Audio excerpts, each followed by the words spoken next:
什么垃圾都往这儿塞。你看不惯我，你就直说。你看你们这像个正常的活动中心吗？哪个正常活动中心找这么个护工啊？头上还扎一个揪揪，你是找一个哪吒来当护工吗？你那么大年纪练什么肌肉啊？练一身腱子肉是想干嘛？用钩夹死阎王吗你？哼，你别这么说话啊！我们吃过的盐比你吃过的饭还多呢。那就别吃这么多盐，你吃点饭吧。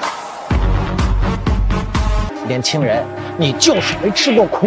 知道什么叫起早贪黑吗？那你知道什么叫996吗？你割过稻子吗？你没割过肉吗？我跟你说，我们当年可是，你别老张牛。你知道现在吗？你知道那种一直加班的不找回屋是什么感觉吗？你知道好好工作的突然被人辞了是什么感觉吗？对，我是个淘气，但我承认，我不像你们每天在这假活动中心跟一个自己请过来的年轻人较劲，假装自己很有价值。